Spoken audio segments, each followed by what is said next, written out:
Great stories, great reads, great audiobooks. Visit tomcransbooks.com for unique and compelling stories in paperback, ebook, and audiobook. That's Tom Krantz Books.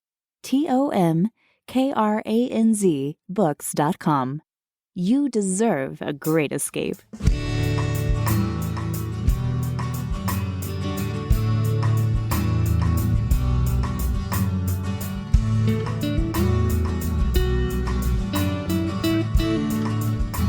Hello, everybody, and welcome back to the Independent Author Podcast. I'm Tom Krantz. Today, my guest is Larry Jorgensen.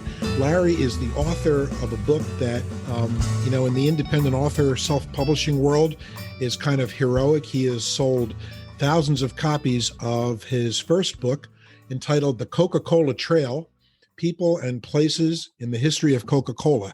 And he's come out with a sequel, I'm guessing because the first one was so popular and so packed with information.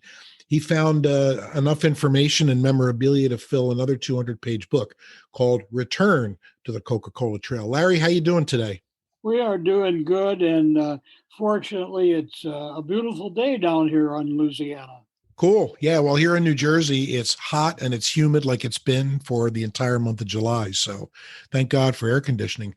I guess just judging by the title, you've written about one of probably the top 5 brands in the nation, if not the world, certainly recognizable for, 2-3 generations right now. How did you get interested in following Coca-Cola, first of all? You know, Tom, I never realized the magic of Coca-Cola. And it was not, when I got into this, I thought, well, this is an interesting thing I was going to do a freelance travel feature because not too far from me is Vicksburg, Mississippi, where Coca-Cola was first bottled. And they have a little museum over there that's a restoration of the place where Coca-Cola was first bottled. And then not too far from there, Monroe, Louisiana, about 70 miles away, there is a Coca-Cola museum, the Biedenharn Coca-Cola Museum, which is about the people that first bottled Coca-Cola.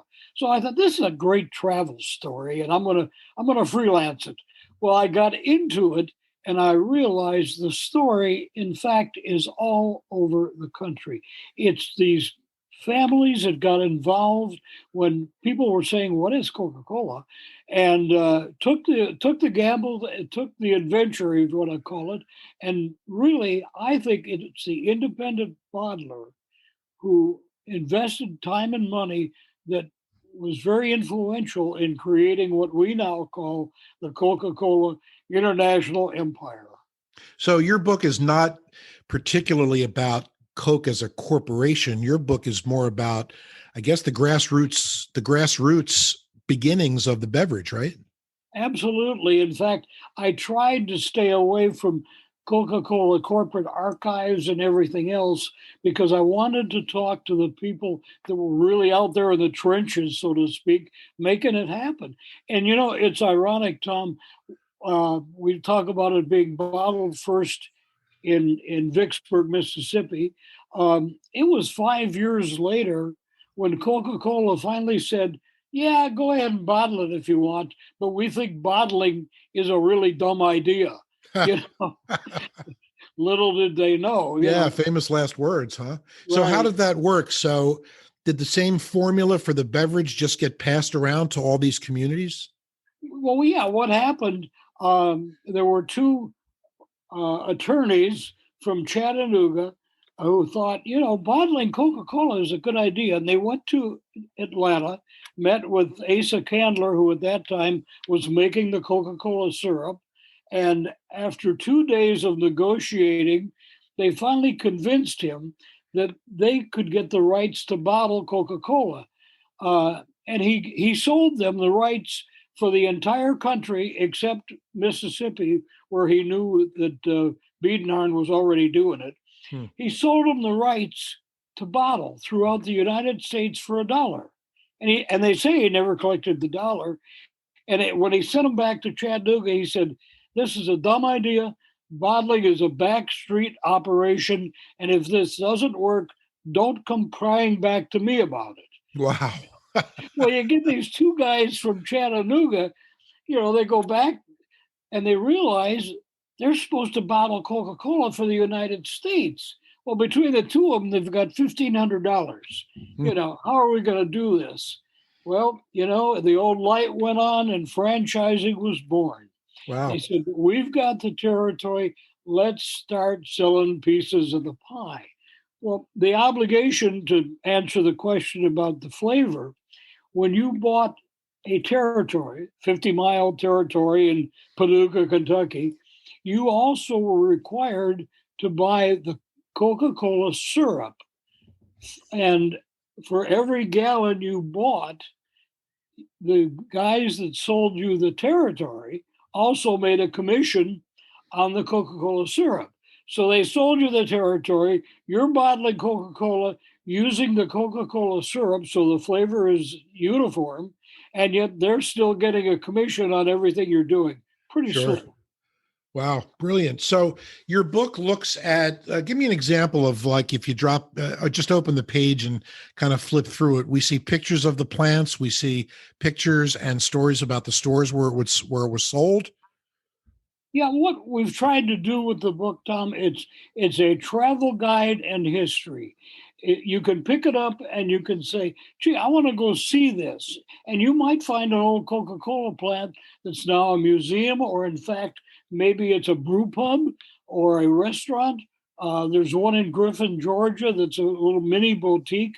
So we tell you, here's where you can go and see something that is Coca-Cola history. And while you're looking at it, here's why it was Coca Cola history. Here's what happened in 1905 that created this whole thing in this community. And so it's a travel guide and it's also history of what you're looking at. Wow, sounds great. So the question that always comes up, when we talk about Coke, is it true that they use cocaine in the earliest formula of Coca-Cola? Well, the early formula of Coca Cola, because Pemberton, who invented it, he was wounded in the Civil War, and so he was trying to get some relief for his pain.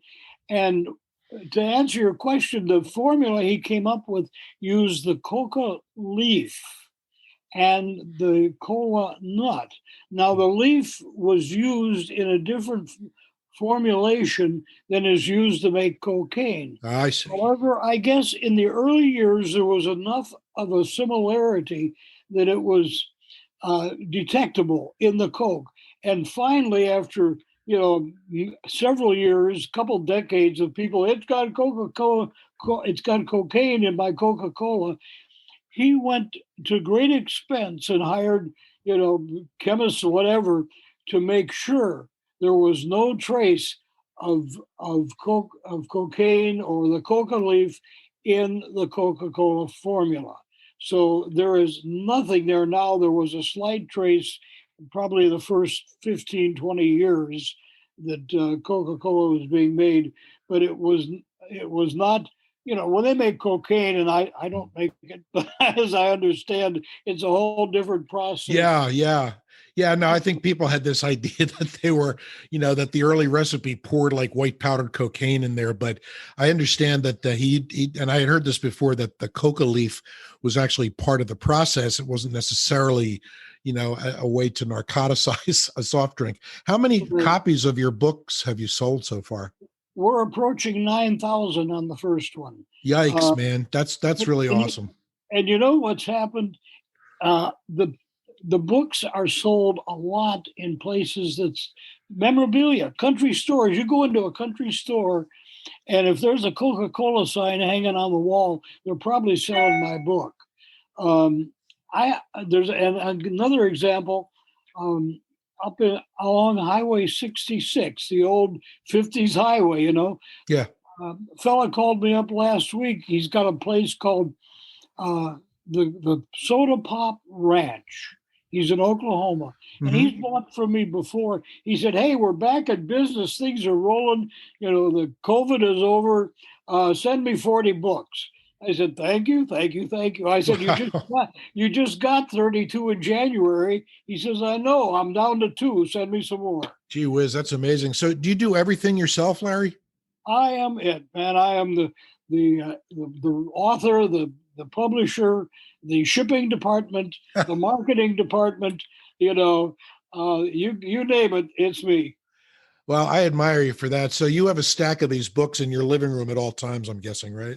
Well, actually, I've got a back bedroom that is now the shipping department that has both books and has a good supply of different types of boxes to ship them in. We buy the boxes from a box company, and I've been fortunate enough to have a great printer who understands my craziness, and I get a decent price on the books from the printer. For others that are, thinking about self-publishing, Sure. the only thing I can say is be careful. There's a lot of people that'll tell you they're publishers, and really all they're doing is getting the books printed for you and charging you an extra fee to do that for you. They do very little to get your book in the marketplace. You got to do it. You got to go sell it. Nobody knows your product better than you. Sure, exactly. Well, I am really impressed with everything you've told me during this interview here. Where is the best place for somebody out there to buy the book? My website, Okay. CocaColaTrail.com. That's the best place. CocaColaTrail.com.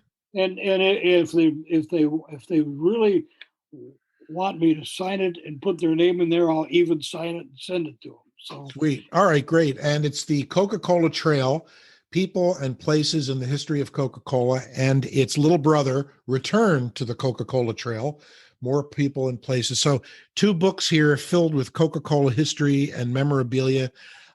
Larry, I want to call you Mr. Coke, but I don't want to violate the trademark. So I'll just call you Larry.